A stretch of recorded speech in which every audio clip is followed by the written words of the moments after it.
The sound of my handcrafted heirloom quilt hitting the bottom of a plastic trash can was remarkably dull. It was just a soft synthetic thud over the ambient noise of clinking champagne glasses and polite suburban chatter. My name is Elise. I am 31 years old. I work as a senior forensic actuary for a private equity firm in Manhattan. My entire professional life is built on the precise calculation of risk. I spend my days detecting financial fraud. I trace hidden assets through layers of corporate shell companies. I predict human behavior by looking strictly at where the money flows. I have learned over the years that people will lie to you with their words. They will lie to you with their tears. But numbers possess a perfect and brutal honesty. On that particular Saturday afternoon, the numbers at my sister-in-law Brittany's baby shower were glaringly obvious. The venue was an exclusive country club in Fairfield County, Connecticut. The floral arrangements on the tables likely cost more than my first car. There were 70 guests seated at tables draped in heavy white linen. A string quartet played softly in the corner of the room. It was an event designed purely for photographs rather than memories. It was a massive expenditure of capital for a couple I privately knew was struggling to maintain the illusion of extreme wealth. My brother Connor is 34 years old. He calls himself an entrepreneur. He runs a chain of boutique luxury fitness franchises that always seem to be on the verge of massive expansion, yet constantly require emergency cash injections to keep the lights on. Growing up in our household, Connor was the absolute golden boy. He was loud, he was charming.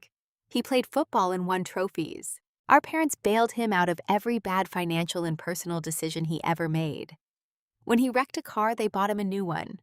When he failed a college semester, they hired expensive tutors to smooth it over. I was the quiet girl reading in the corner. I was the safety net. I was expected to require absolutely nothing and provide everything. I sat quietly at a table near the back of the ballroom as Connor and Brittany opened their gifts on a raised platform. They tore through designer diaper bags, high-tech baby monitors, and envelopes containing thick checks from wealthy relatives. Connor performed for the crowd. He held up each expensive item like a trophy.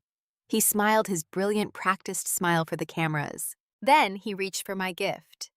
It was wrapped in plain, heavy brown paper with a simple twine bow. It did not look like it belonged on a table overflowing with silver wrapping paper and satin ribbons. Connor pulled the twine. He ripped the heavy paper. He pulled out the quilt.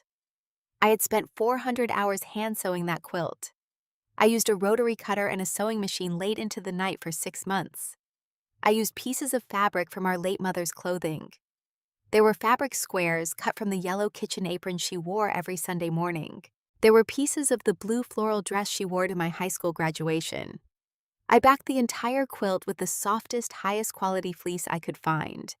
It was a physical manifestation of family history. It was designed specifically to wrap his unborn son in the warmth of a grandmother he would never get to meet. Connor held it up by 2 fingers. He dangled the quilt away from his body as if it were a soiled towel. He looked at the slightly uneven hand stitching. He looked at the faded floral patterns of our mother's clothes. He did not see our mother. He saw a profound lack of retail value.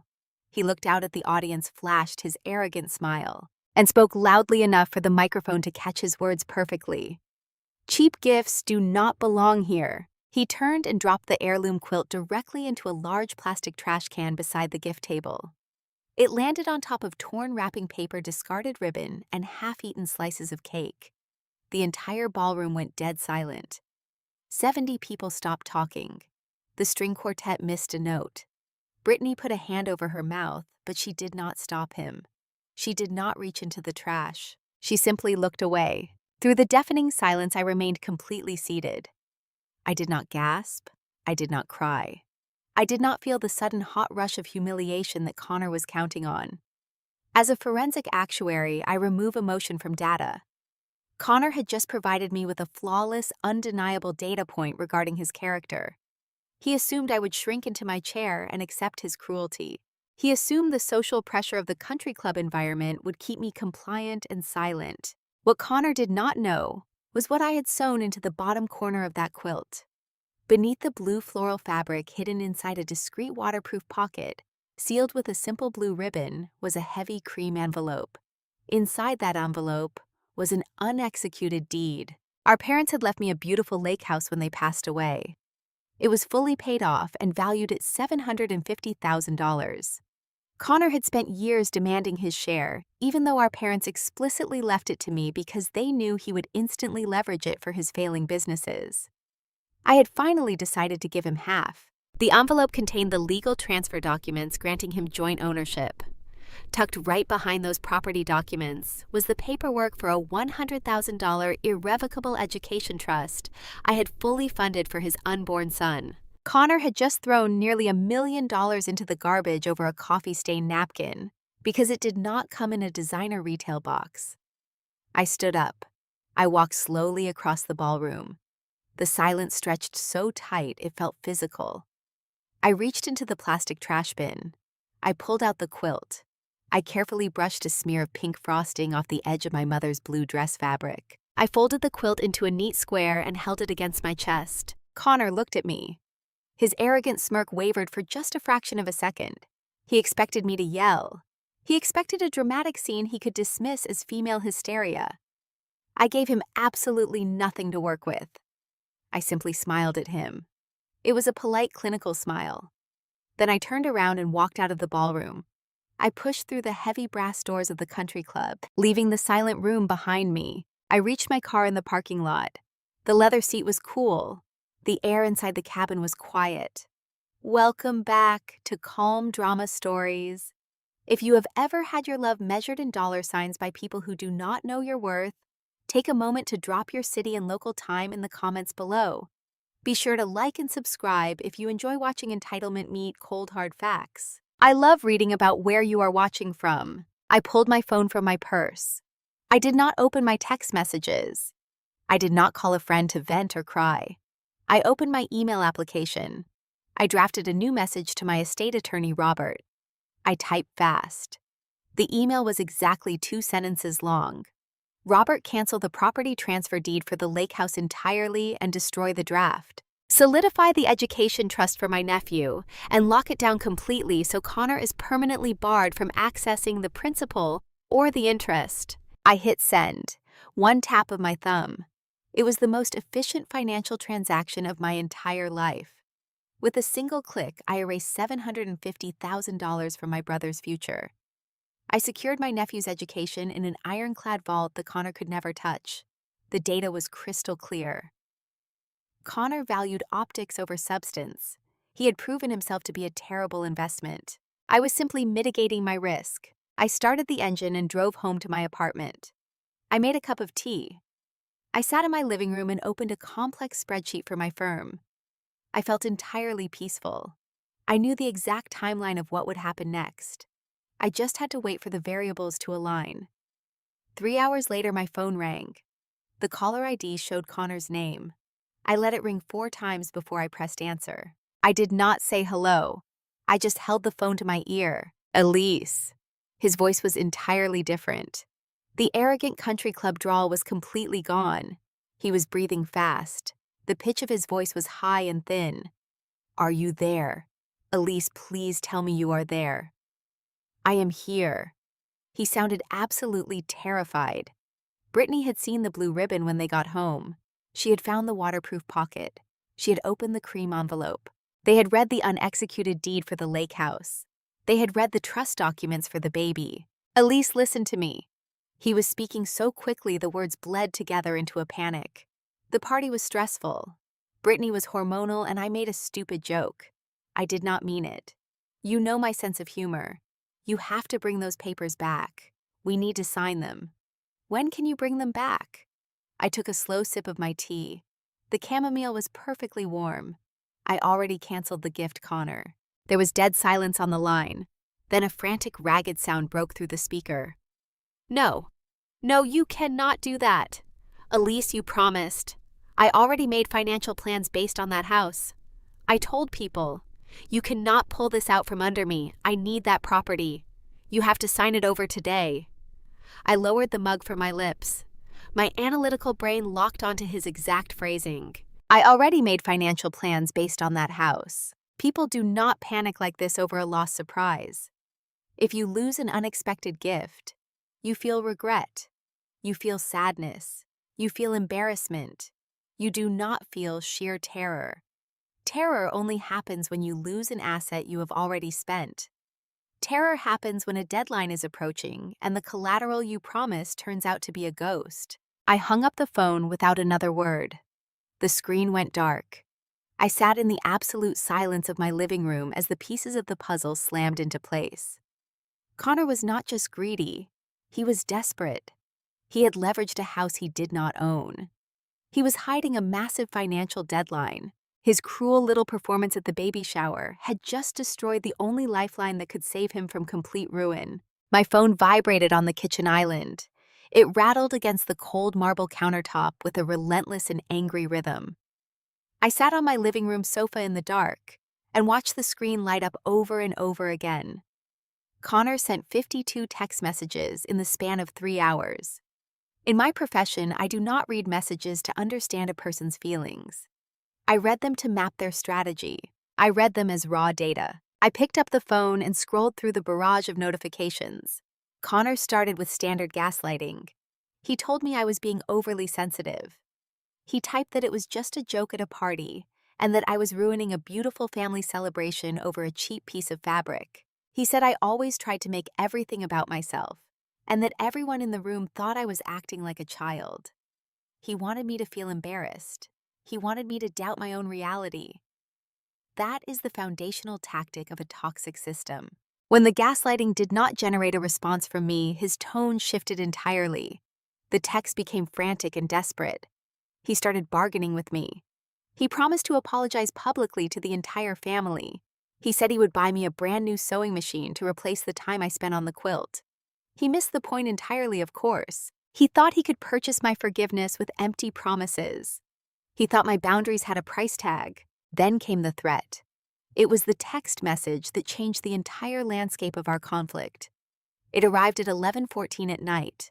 He typed, "Elise, you have to sign that deed over tomorrow morning." I already made financial plans based on that house. I stared at the glowing screen. The ambient light of the city filtered in through my floor-to-ceiling windows. I am an actuary. I live my entire life calculating risk, analyzing variables, and predicting outcomes. Words mean very specific things to me. When someone says they made financial plans based on a house they do not legally own, they are not talking about buying new furniture or hiring a landscaper. They are talking about leverage. They are talking about using a ghost asset to secure real capital. You cannot leverage a ghost asset unless you lie to a bank. And if you lie to a bank, you are not just greedy, you are desperate. At exactly midnight, the intercom in my apartment buzzed. It was a harsh, jarring sound that violently cut through the quiet of my living room. I live in a highly secure building in downtown Boston. You need a programmed key fob to get past the heavy glass doors of the lobby. Connor was standing on the street in the freezing air, pressing the buzzer for my unit over and over again. He leaned on the button until the buzzing became one continuous mechanical scream. I did not panic. I did not feel afraid. I walked slowly down my dark hallway, my bare feet quiet against the hardwood floor. I approached the intercom panel by the door. I did not press the button to unlock the lobby. I pressed the button that activated the two-way audio feed. I held my cell phone up to the speaker and I hit record. Connor was screaming through the static of the intercom. His voice echoed off the brick buildings on the empty street outside. "Elise, open this door right now. You cannot do this to me. I already promised the equity to my partners. They are expecting the collateral tomorrow. You are going to completely ruin me. Open the door." I stood perfectly still in the shadows of my hallway. I listened to my older brother unravel. I did not say a single word back to him. I did not try to argue or explain my position. I just let the digital recorder on my phone capture every single syllable. He pounded his fists against the heavy glass of the lobby door. He shouted that I was a terrible sister. He shouted that I owed him this house because he was the one building a legacy for our family. He shouted until his voice cracked and went hoarse. He shouted until the building security guard finally stepped outside and threatened to call the local police. Finally, the buzzing stopped. I looked at my phone screen. I had an audio file that was 4 minutes and 12 seconds long. It was a perfect, uninterrupted confession of a man who had painted himself into a corner he could not escape. I saved the file. I backed it up to a secure cloud server. I went to bed and slept for 6 solid hours. The next morning, I arrived at my office at 6:30. The financial district was still quiet. The cleaning staff was just finishing their rounds, and the air smelled of industrial floor wax and stale coffee. I walked to my desk, turned on my dual monitors, and cracked my knuckles. Today, I was not auditing a corrupt healthcare executive or dismantling a shady private equity firm. Today, I was conducting a forensic audit on my own blood. I started with the public records. In my line of work, we say that there is no such thing as a secret. People leave digital and financial fingerprints everywhere they go. You just have to know which rocks to turn over. I pulled up the state business registry and searched for Connor's luxury fitness franchise. He had spent the last 3 years bragging at every family dinner that his business was valued at $5 million. He drove a leased Porsche and wore a timepiece that cost more than my college tuition simply to maintain that exact illusion. The raw numbers told a completely different story. I accessed the Uniform Commercial Code filings. UCC filings are public legal notices that commercial lenders file to announce they have an active financial interest in a company's assets. It is how banks protect their loans. Connor had 3 active UCC filings against his business.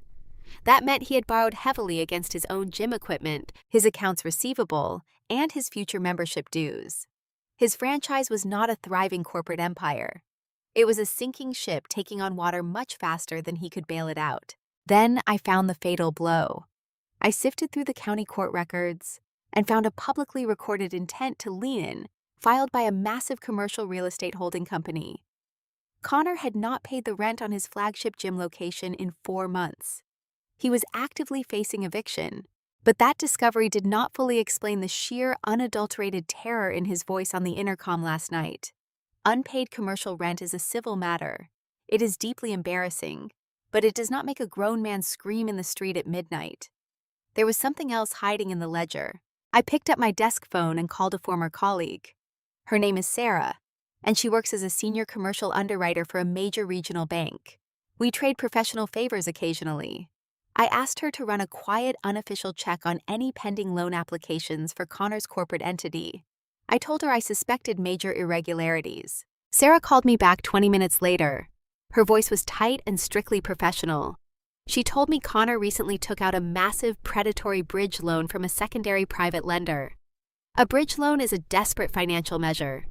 It is the kind of fast capital you borrow at exorbitant interest rates when traditional banks look at your books and refuse to do business with you. I asked her what specific asset he used to secure the loan. Sarah sent me a screenshot of the collateral schedule through a secure encrypted messaging channel. I opened the image on my right monitor. The harsh blue light of the screen reflected off my glasses. I read the line item and felt a physical chill run down my spine. Connor listed my lake house. He listed the $750,000 property as pending unencumbered collateral. He had submitted forged preliminary documents indicating that the transfer of ownership was already in progress and absolutely guaranteed to close by the end of the week. He used the house our parents left exclusively to me to secure a predatory loan to save his failing vanity project. Connor did not just make a bad business decision. He committed federal wire fraud. Lying to a commercial lender across state lines about a high-value asset you do not own carries severe legal penalties. We are talking about federal prison sentences. We are talking about complete and total bankruptcy. I sat back in my ergonomic desk chair. The morning traffic on the street below moved in a steady, predictable rhythm. Everything made perfect sense now. Connor threw my handmade quilt in the country club trash can because he thought he had already won the game. He thought the lake house was fully guaranteed.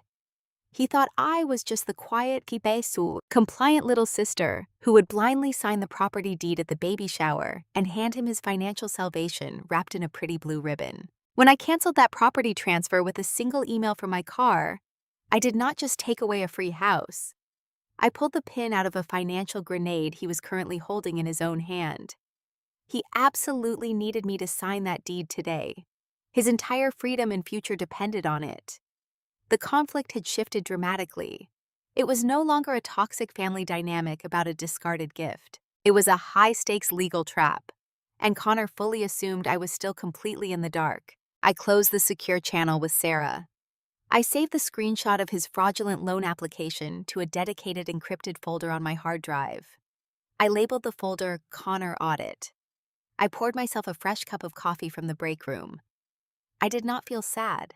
I did not feel angry. I felt nothing but the cold, clear focus of a professional who has just found the fatal flaw in a hostile system. My phone vibrated on my desk at 9 in the morning on a Tuesday. The screen illuminated with a message from Brittany. The text was precisely engineered to evoke maximum sympathy. She typed that she was absolutely terrified and that she had not slept in 3 days. She begged me to meet her at a coffee shop near my office. She said it was an absolute emergency regarding the baby. I am a forensic actuary. I do not ignore data even when it comes from a compromised source. I agreed to meet her at 10 o'clock. The coffee shop was a high-end artisanal roaster in the financial district. The air smelled of burnt sugar and dark-roasted espresso beans. I arrived 5 minutes early. I ordered a black coffee. I took a seat at a small corner table facing the door. I prefer to watch people walk into a room. It tells you everything about their current state of mind. Brittany walked through the glass doors 10 minutes late. She was playing the role of the exhausted and desperate pregnant wife. She held a hand to her lower back. She moved with slow and deliberate exhaustion. But my professional training is built on noticing discrepancies. I noticed her hair. She had a fresh salon blowout. Not a single blonde strand was out of place. A professional blowout takes at least 45 minutes and costs around $100. I noticed her handbag. It was a pristine leather tote bag that retails for over $2,000. You do not carry a brand new luxury bag and sport fresh salon hair when your life is allegedly falling apart. You do those things when you are putting on a performance. She sat down across from me. She immediately began to cry. It was not a genuine, messy cry. It was a calculated display of silent tears meant to draw attention from the surrounding tables. She reached across the table and tried to take my hand. I pulled my hands back and wrapped them around my warm coffee mug. "Elise, you have to help us," she whispered loudly. "Connor is completely falling apart. He has not slept. He will not eat. He just paces the floor all night."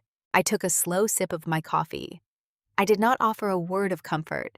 I simply waited for the core of the presentation. She leaned closer. Her voice trembled perfectly. "The business is failing." He did not want to tell anyone because he was so proud. He wanted to provide a beautiful life for the baby. But things got out of hand. We have missed 2 mortgage payments on our house. The bank is sending notices. He maxed out 4 different credit cards in my name without telling me. We have absolutely nothing left. If you do not give him that house, we are going to be living on the street with a newborn baby. She stared at me with wide and pleading eyes. She waited for the guilt to set in. She expected me to fold. She expected the narrative of a homeless infant to completely override my logic. I looked at her $2,000 handbag resting on the chair beside her. I looked at the 3-carat diamond ring glittering on her finger. I thought about the bridge loan and the federal wire fraud I had uncovered just 24 hours prior. Connor did not just max out credit cards. He lied to a commercial lender.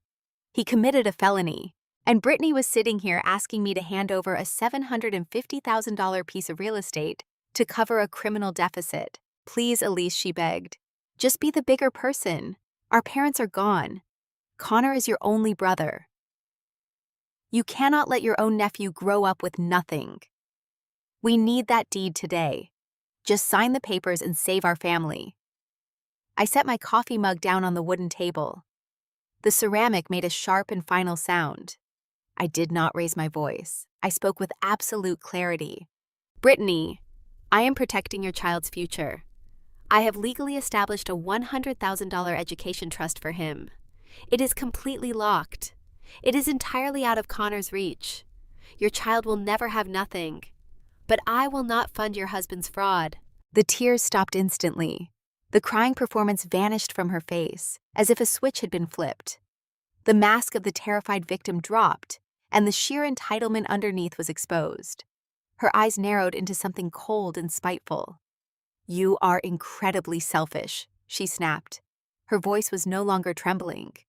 It was hard and bitter. "You sit in your expensive apartment and judge us. You have always been jealous of Connor. You just want to see him fail." "I am not jealous," I said calmly. "I am an actuary. I simply audited his choices and the balance is zero." Brittany stood up. She grabbed her luxury handbag. She did not look at me again. She stormed out of the coffee shop, her high heels clicking loudly against the tile floor. I knew exactly what she was going to do next. She was going to her car to draft a narrative. She was going to twist the entire conversation and broadcast it to the rest of the family.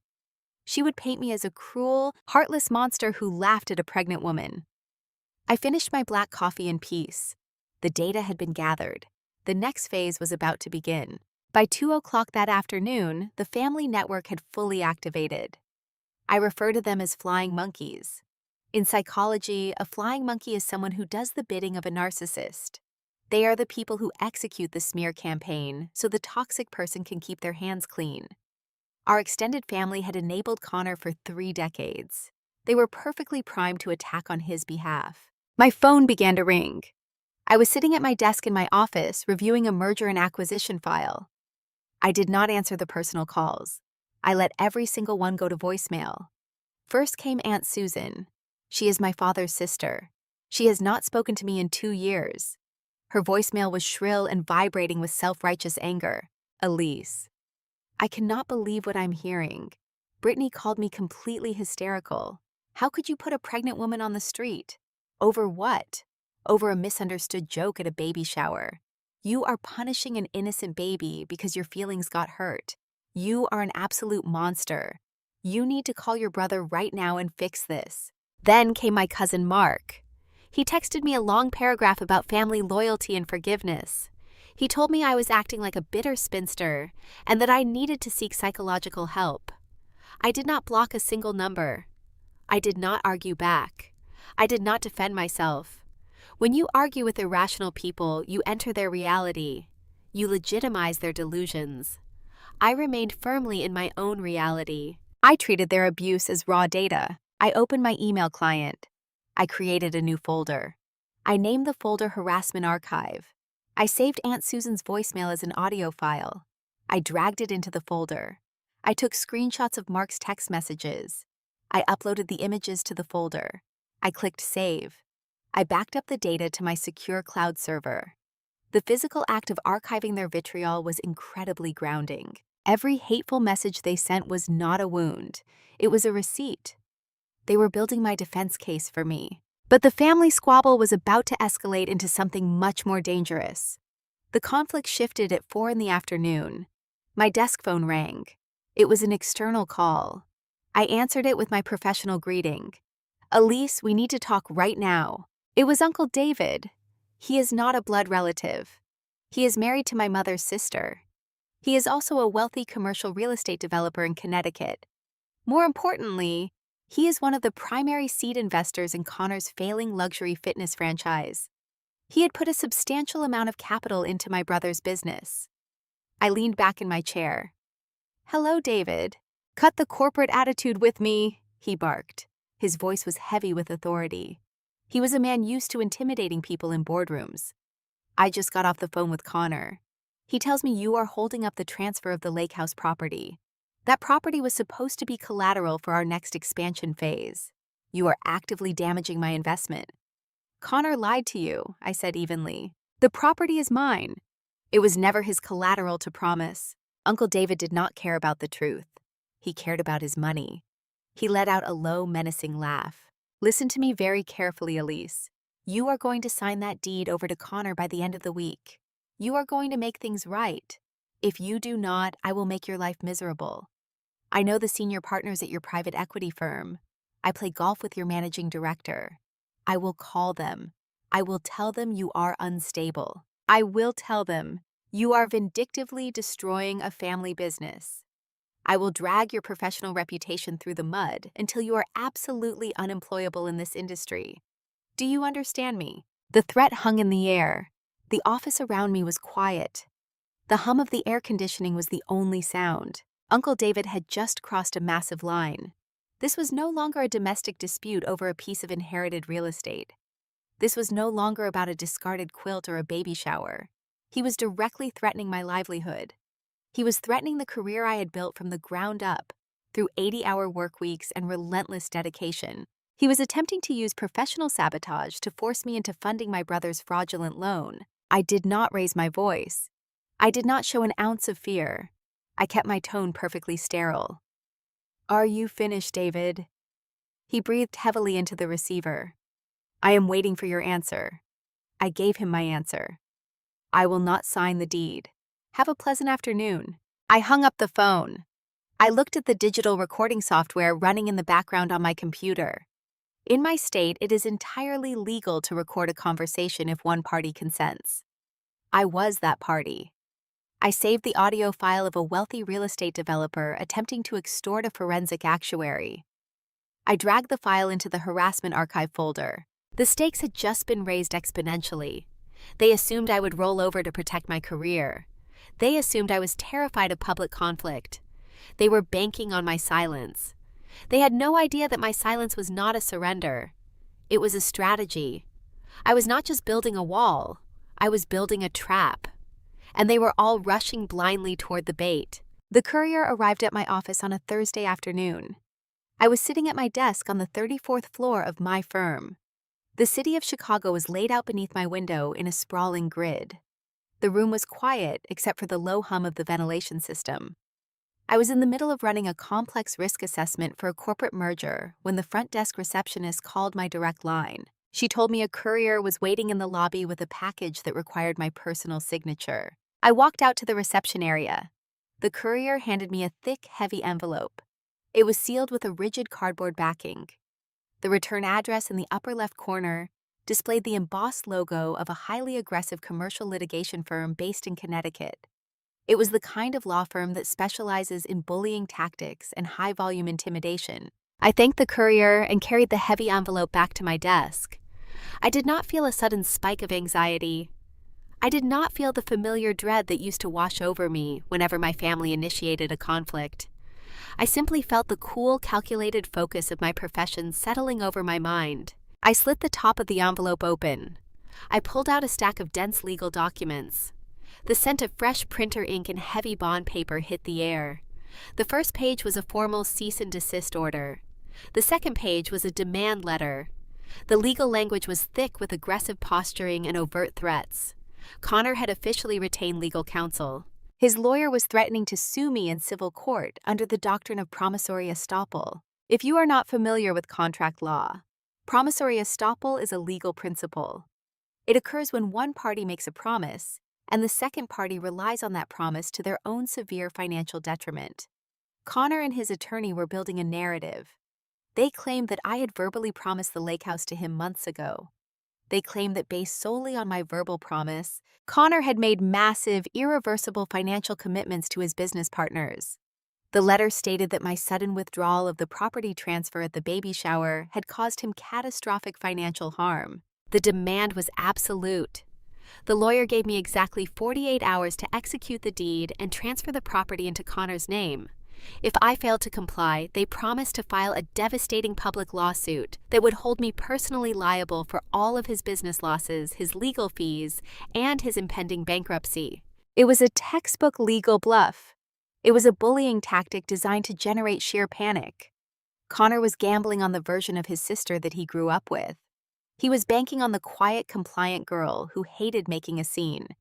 He assumed that a private actuary who spent her life working with quiet spreadsheets would absolutely crumble at the threat of a messy public courtroom battle. He thought the fear of social ruin and exorbitant legal fees would force me to sign away my inheritance just to make the nightmare stop.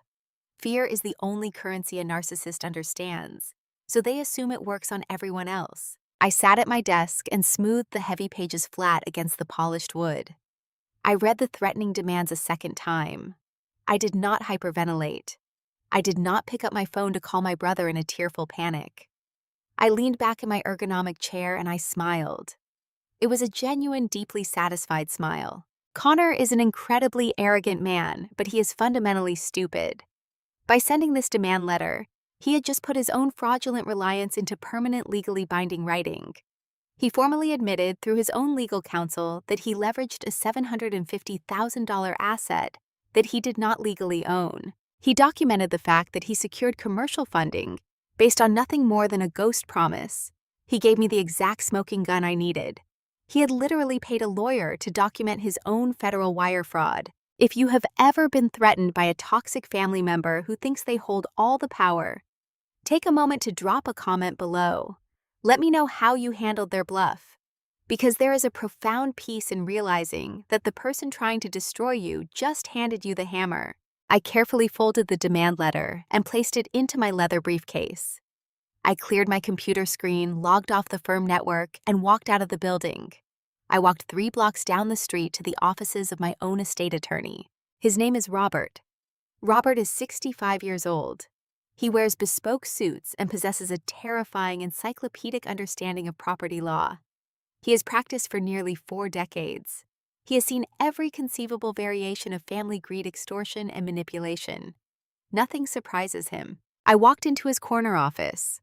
The room smelled of aged leather floor polish and old binding glue from the massive law books lining his shelves. I sat down in the heavy leather armchair across from his desk. I unlatched my briefcase. I slid the thick demand letter across the mahogany desk directly toward him. Robert put on his reading glasses. He picked up the pages. The room was completely silent except for the rhythmic ticking of a grandfather clock in the corner. I watched his eyes scan the aggressive legal threats. When he finished reading the final page, Robert took off his reading glasses and tossed them onto his desk. He actually laughed. It was a deep, rich sound of pure professional amusement. He tapped his index finger against the demand letter. He called Connor's lawyer a bottom-feeding amateur. He explained that promissory estoppel is notoriously difficult to prove in real estate transfers because property requires executed written contracts, not vague family promises. But more importantly, he noted the massive liability Connor had just exposed himself to by admitting he leveraged unowned collateral. I reached back into my briefcase. I told Robert that the demand letter was only the beginning. I pulled out a thick, heavy navy blue binder. I placed it squarely in the center of his desk next to the threatening letter. I told him I brought the receipts. Robert opened the binder. He immediately understood what he was looking at. I am a forensic actuary. I do not deal in emotional narratives. I deal in structured evidence. I had spent the last several days compiling a 400-hour audit on my own brother. I walked Robert through the tabs. Under tab 1, I showed him the commercial bridge loan application. I had legally obtained the documentation showing where Connor explicitly listed my lake house as his pending unencumbered collateral. He had literally forged a preliminary property schedule to secure the cash. Under tab 2, I showed him the recorded audio transcript from the night Connor showed up at my apartment building. I had the printed log of him screaming through my intercom, admitting out loud that he had already promised my equity to his business partners.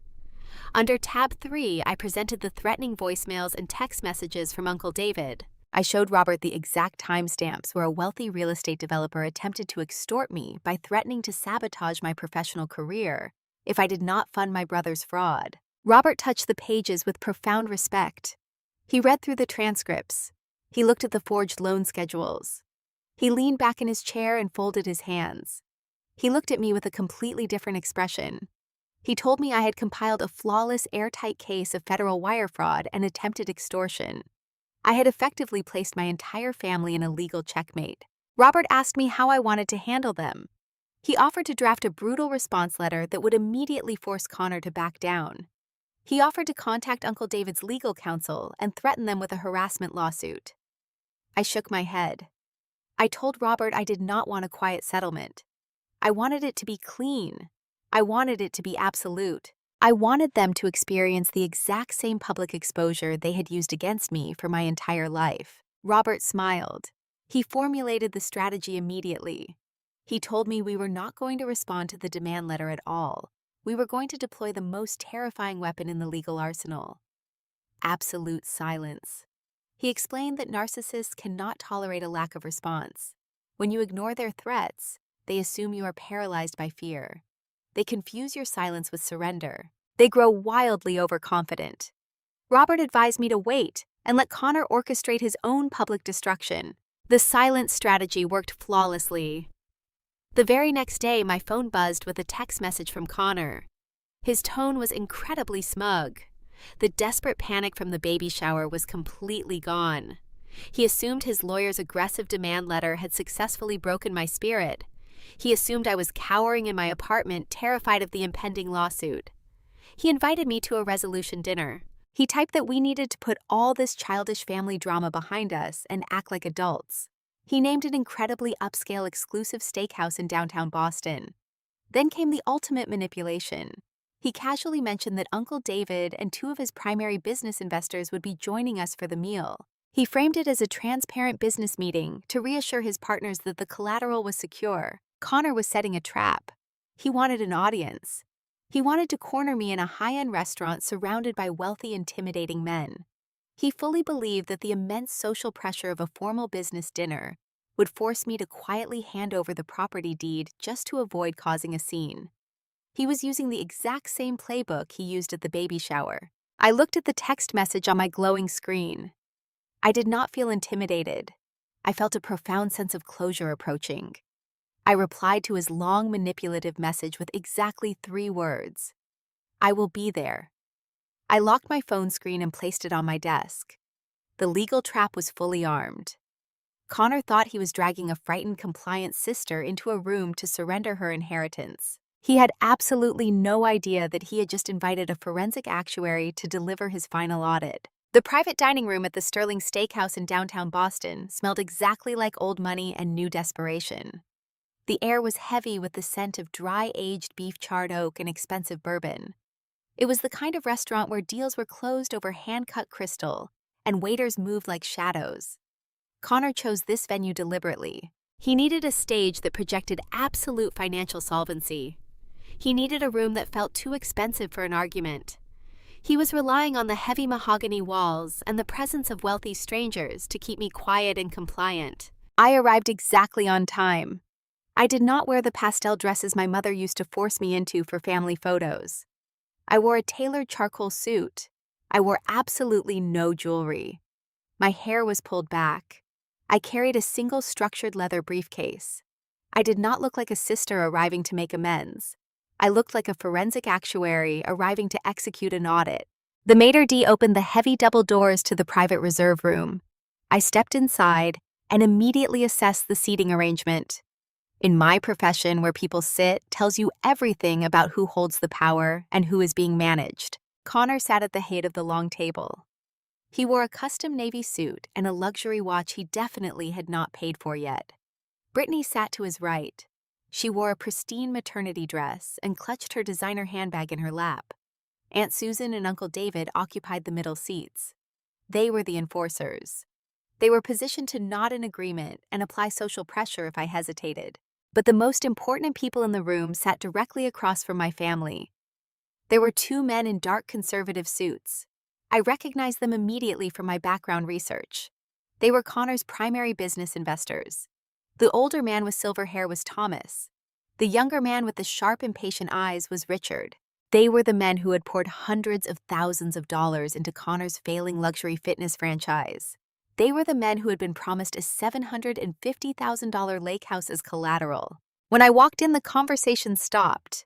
Aunt Susan offered a tight, artificial smile. Uncle David leaned back in his leather chair and smirked.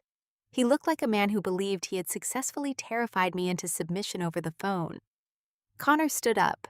He buttoned his suit jacket with a practiced, arrogant flourish. "Elise," he said. His voice was loud, expansive, and dripping with performative warmth. "I am so glad you decided to do the right thing and join us. Have a seat. We were just ordering wine." I did not smile. I did not offer a greeting. I walked to the only empty chair at the far end of the table. I sat down. I placed my leather briefcase on the floor directly next to my right foot. I folded my hands on the pristine white tablecloth. Connor gestured to the waiter. He ordered a $200 bottle of Cabernet. He did this to prove to Thomas and Richard that his cash flow was entirely unimpeded. He was bleeding money facing a predatory bridge loan and risking federal prison, but he could not resist the urge to buy an overpriced bottle of wine to maintain his illusion. Once the waiter poured the wine and quietly exited the room, Connor tapped his knife against his water glass. The soft crystal chime brought the table to full attention. He stood up again. He placed his hands flat on the table and looked directly at his investors. Thomas Richard Connor began, his voice smooth and confident. I invited you both here tonight because transparency is the absolute cornerstone of my business philosophy. We all know my fitness franchise is preparing for a massive expansion phase. And we all know that expansion requires solid, unencumbered capital. The investors nodded. Thomas took a slow sip of his wine. Connor turned his gaze to me. He smiled. It was a predatory, cornered animal kind of smile.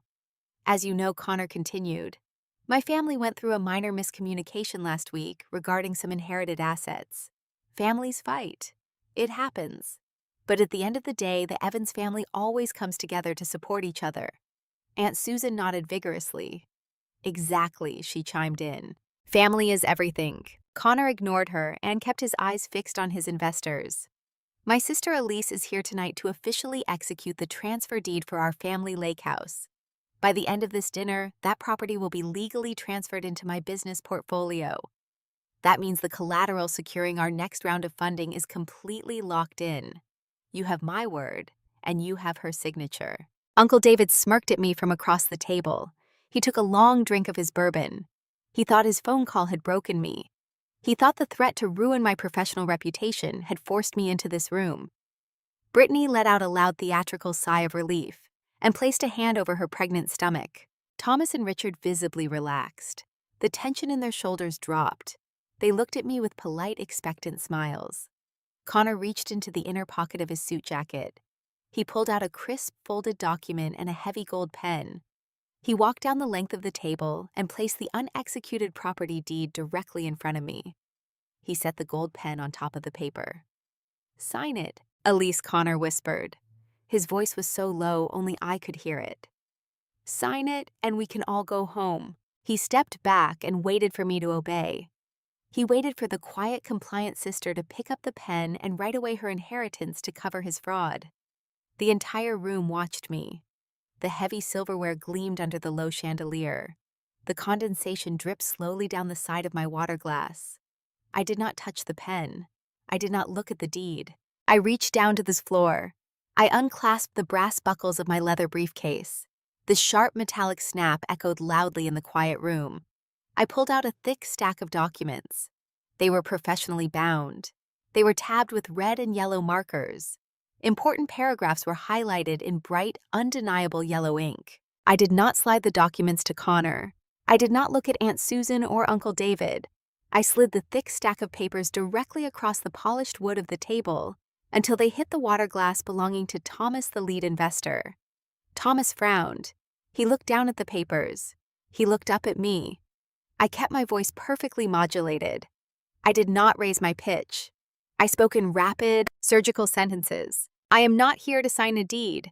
I am here to correct a fraudulent claim made against my property. Connor froze. The smug smile vanished from his face. Elise, shut your mouth right now. I completely ignored him. I kept my eyes locked on Thomas. The lake house belongs exclusively to me. It has never belonged to Connor. It is not tied to any shared family trust. He has absolutely no legal or financial claim to the equity of that property. Thomas set down his wine glass. He reached for the bound documents. He opened the first page. I continued delivering the raw data. Any loan application stating otherwise constitutes federal wire fraud. If Connor listed my property as pending unencumbered collateral to secure capital from you or from any secondary bridge lender, he lied. He forged the preliminary transfer documents. He is currently insolvent. He has 3 active Uniform Commercial Code filings against his franchise, and he has not paid rent on his flagship location in 4 months. The silence in the private dining room shattered into absolute chaos. Thomas flipped rapidly through the pages. I had provided him with the public records of the eviction notices. I had provided the screenshots of Connor admitting over my intercom that he had promised my equity to his partners. I had provided the exact financial audit showing a business that was actively drowning in debt. What is this? Thomas demanded. His voice was suddenly hard and terrifying. His face drained of color. He looked at Connor. "Connor, what the hell is this? Is she telling the truth?" Connor panicked. He began stammering. He waved his hands frantically in the air. "No, no, Thomas, listen to me. She is lying. She is a bitter, jealous woman. She has had mental health issues for years. She is just trying to sabotage me." Richard, the younger investor, snatched a section of the documents from Thomas. He read the highlighted bridge loan application. He read the forged collateral schedule. Richard slammed his fist onto the table. "This is wire fraud," Richard shouted. "You leveraged a house you do not own. You told us the collateral was cleared. You showed us the transfer forms. They were drafts," I stated calmly. "He printed them himself. They were never signed. They were never notarized. They were never filed with the county clerk." Uncle David stood up. His chair scraped violently against the hardwood floor. His face went entirely pale. The smug confidence he carried into the room evaporated in an instant. He looked at Connor with sheer panic. "Connor," Uncle David stammered.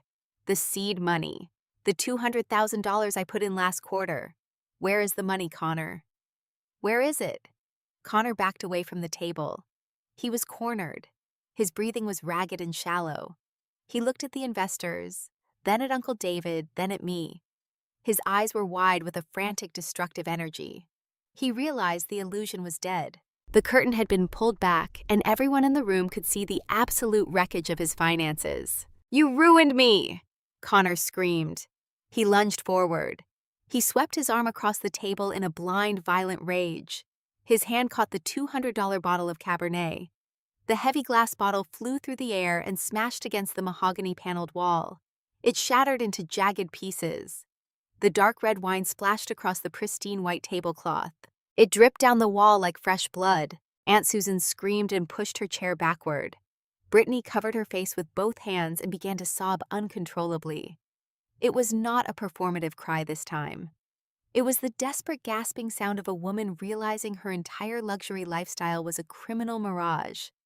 She realized the bank was going to take her house, her car, and her credit cards. I did not flinch when the bottle shattered. I did not move away from the table. I picked up my water glass, took a slow, deliberate sip, and set it back down precisely on my coaster. I watched the wine soak into the linen. I watched the investors pull out their cell phones to call their respective legal teams. I watched Uncle David grab Connor by the lapels of his expensive suit, demanding answers about his missing retirement funds. I sat in absolute stillness while the family that had demanded my compliance tore itself apart over the consequences of their own actions. They had invited me to this dinner expecting me to fund their comfortable lies. I brought them the truth instead. And the truth does not negotiate. Thomas and Richard did not hesitate for a single second. Men who manage multi-million-dollar investment portfolios do not wait around when they smell federal wire fraud. They understand risk better than anyone else in the corporate world. They stood up from the heavy mahogany table in perfect unison. Thomas did not even look at Connor. He pulled his cell phone from his tailored suit jacket and dialed his legal counsel before he even reached the brass double doors of the private dining room. Richard followed right behind him without looking back. The promise of their capital walked out of the room and disappeared into the Boston night forever. The sudden absence of their wealth left a massive vacuum in the private room. The air felt thin and incredibly cold. Connor realized his absolute ruin was no longer a distant possibility. It was a mathematical certainty happening right in front of him. The financial illusion he had spent years building was dead on the floor, along with the shattered glass of the $200 Cabernet. Connor turned his body toward me. His face was twisted into a mask of pure panic and violent desperation. He lunged across the empty space between our chairs. He reached out with his right hand to grab my arm. He wanted to physically force me to stay in the room. He wanted to exert the physical dominance he had always used when his manipulative words failed to control a situation. I did not flinch. I did not scream for help. I took one single measured step backward out of his physical reach. My eyes were completely dead and cold. I looked at him not as a sister, but as an auditor looking at a catastrophic liability. If you touch me, I will walk out of this restaurant and hand my entire binder directly to the Securities and Exchange Commission. I spoke the words with absolute zero emotion. I delivered the sentence like a finalized contract. Connor froze mid-step. His hand hovered in the empty air between us, shaking visibly. He knew I had the records in my briefcase. He knew I had the audio files of his confession saved on multiple secure servers. He knew I possessed the forged loan applications. The threat of a civil lawsuit over a broken commercial contract is terrifying for any business owner. The threat of federal investigators examining a fraudulent bridge loan guarantees decades of prison time. He slowly lowered his hand to his side. He stepped back from me. He looked at me with the terrified realization that he had absolutely no power left to wield. I picked up my leather briefcase from the floor. I turned around and walked out of the Sterling Steakhouse. I stepped into the cool September air. The city noises washed over me instantly. The blare of a distant ambulance siren and the steady hum of downtown traffic felt like a welcoming embrace. I walked to my car and drove home in total and complete peace. The natural consequences arrived with brutal efficiency over the next 3 weeks. In the financial sector, we call it a cascading failure. When one critical load-bearing pillar is removed, the entire structure collapses under its own weight. The predatory bridge lender discovered the collateral schedule was completely fraudulent. They immediately called in the debt. They demanded full repayment of the principal and the exorbitant interest within 5 business days. Connor did not have the cash flow. He did not have the equity. His luxury fitness franchise went into immediate receivership. Receivership is a very clinical and devastating legal process. A court-appointed official steps in to take total control of the failing business entity. They change the locks on the commercial doors. They freeze all the corporate bank accounts so the owner cannot move a single dollar. They seize all the physical assets to pay back the angry creditors. Connor was locked out of his own flagship gym on a Tuesday morning. The commercial landlord filed the formal eviction notice with the county. The expensive imported gym equipment was cataloged and auctioned off for pennies on the dollar. The personal fallout was equally surgical and rapid. The bank seized his personal checking accounts. He was forced to sell his leased sports car just to cover the initial legal retainer for his criminal defense attorney. He had to liquidate his entire collection of expensive luxury watches. He sold them to private buyers at a massive financial loss just to keep the lights on in his home. The inflated ego he had meticulously curated for a decade was entirely dismantled and sold for scrap. The family network that had enabled him for 34 years suddenly went completely silent. There were no more threatening voicemails left on my phone. There were no more long text messages calling me a monster or a bitter spinster. Aunt Susan and Uncle David vanished from my life entirely. Their silence was not born out of newfound respect for my boundaries. Their silence was born out of their own absolute financial panic. Uncle David lost his $200,000 seed investment when the franchise went into receivership. He was too busy fighting with his own bankruptcy lawyers to orchestrate a neighborhood smear campaign against me. The flying monkeys stopped flying because their own branches had caught fire. The narrative they had tried to build about my mental instability simply evaporated into the air. When the corporate receivership became a matter of public record, the truth spoke for itself. You cannot gaslight public court filings. You cannot spin a defaulted commercial bridge loan into a story about a jealous sister. I did not have to defend my professional reputation to anyone in our social circle.